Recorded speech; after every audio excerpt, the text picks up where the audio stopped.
Is good, yo. It's your boy Ty back here with another video. And in this video today, guys, we're going to be going over and talking about the 5 new rush cards coming to NBA 2K23 MyTEAM tomorrow. Remember, guys, if you do grind out a simple agenda, you will get an equal chance pack for 1 out of these 5. They are also available throughout specific modes. So if you win, let's say, like a triple threat offline game, you will have a chance to get one of these 5 players as well. Now, your 5 players: George Mikan, Jason Kidd, John Wall, Andrew Wiggins, Adrian Dantley.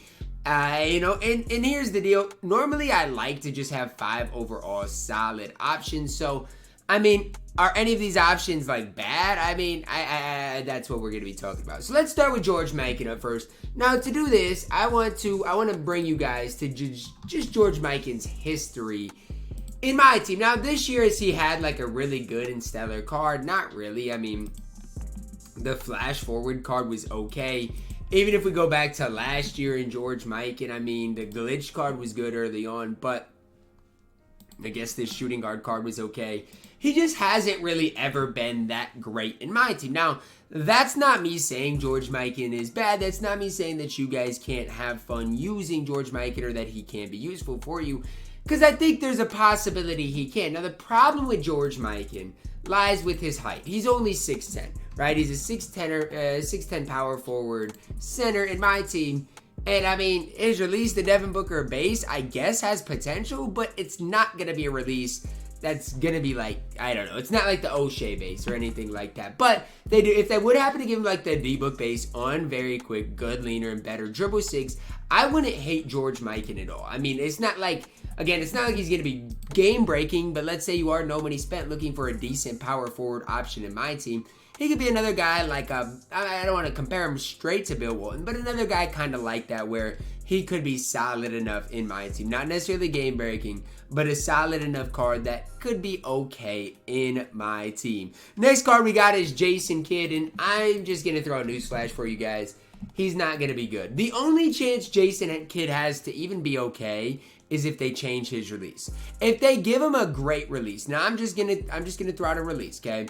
If they give him a Karis LeVert release, then sure, he has a chance to be a little bit better. But the Jason Kidd base is just not it. That's the first thing you guys gotta realize. Normal leader's okay, and then he needs a new dribble style as well. Now again, sure, you guys can say I'm being like harsh on Jason Kidd, but he's 6'4". He probably will be able to standing dunk, considering kind of that's the new meta of my team. All these small point guards can't standing dunk, but I don't think that's going to be enough for Jason Kidd. I think he's going to need a lot more. I do think Jason Kidd is going to be the worst card we see tomorrow by quite a large margin. Next up, guys, we do see another John Wall card, and I gotta say I'm excited for John Wall because he's probably gonna get his base on very quick, which is a super good release. If you're kind of out there wondering, well, Ty, who's kind of got that release? Is it, you know, I'm trying to figure out what release that is. Well, that's the Michael Finley base, right? Now, obviously, John Wall isn't going to get the Oscar upper. We know that. But the John Wall upper is going to be fine on it as well. His driving dunk's going to be really good. Probably will be able to standing dunk as well.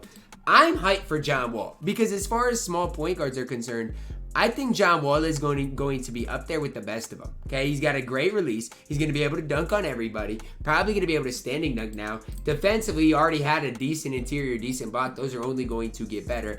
I'm really excited about John Wall because I think the card is going to be really solid in my team. Next up, guys, we've got Andrew Wiggins. And for Andrew Wiggins, another card I think is going to be pretty solid in my team. Now, I'm not trying to just sit here and gas Andrew Wiggins, but 6'7" at the 2 might not be the best, but his frame is decent. I mean, if he gets some better dribble 6, like, I don't know, the Infi, the Ostas, something like that, a better size up escape, just better dribble 6, he could be okay in general. I don't think he's going to be like a game-breaking shooting guard unless he gets a changed release. That's kind of the hard part for Wiggs is, I mean, he's probably going to see the Andrew Wiggins base, which isn't, you know, the best. I don't want to sit here and say it's horrible because it's not. But it's just not necessarily like the best release in my team. And so that is something that I just think is going to be mediocre in my team. But I do think Andrew Wiggins is going to be better at his position than a guy like Jason Kidd. Do I think he's going to be better than John Wall or Mikan? You know, that might be a little different story. But in general, I think Andrew Wiggins is going to be good enough that you can go out there and hoop with him.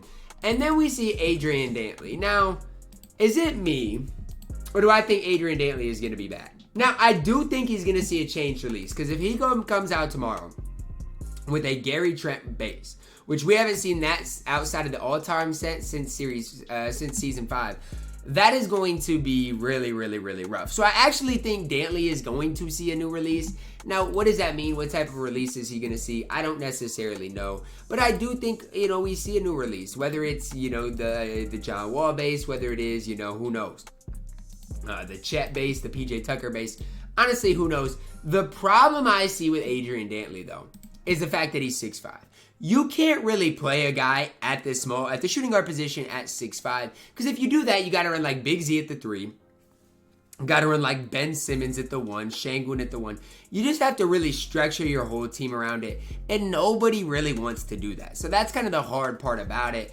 I do think Adrian Dantley is going to get good SIGs. I think he's going to get a new release. I wouldn't be totally surprised if he gets a card that looks eerily similar to this card right here when fully evolved. Just because at 6'5", that he's not going to be ran anyways. Like, probably not as good, but I could see him getting a similar card to like a Caleb Martin. So, am I sitting there and gassing him? Sure. Like, I do think the card is going to be good because he's 6'5" and we're in mid-June. Nobody's going to be running that card over Terry. Nobody's going to be running that card over Michael Finley, T-Mac anyways. So why would 2K not bless him to at least make him somewhat usable? Again, that's just my opinion on things. I could be completely wrong for even bringing Caleb Martin up in this situation because that's high hopes to live up to.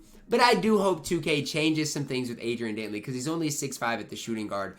It's going to make him, not great in my team. So what are my overall takeaway on these 5 cards? I mean, they're okay. These 5 cards, to me, aren't nearly as exciting as the cards we got last week, though. Like, when you talk about DeMar DeRozan, Draymond Green, Ja Morant, Gary Payton, I'd take all 4 of those cards over any of the cards we're getting tomorrow. Maybe outside of Andrew Wiggins and John Wall, like those cards, John Wall, maybe Gary Payton's level, Andrew Wiggins, maybe like a Draymond Green, DeRozan, not even DeRozan type level.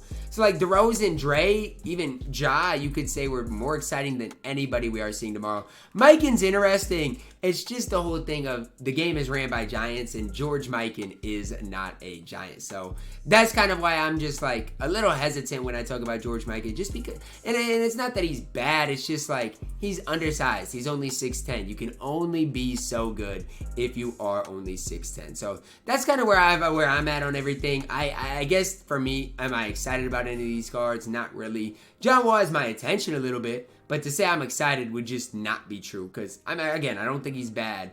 But am I really like super, super excited about him? I mean, not really ultimately. And again, you guys can say that's my fault, which, I mean, maybe it kind of is, but just not super, super excited about it. Let me know your thoughts down below in the comments on the 5 new cards coming to my team tomorrow. Drop a like on the video, subscribe if you're new, and as always, man, I love you guys, and have a blessed day.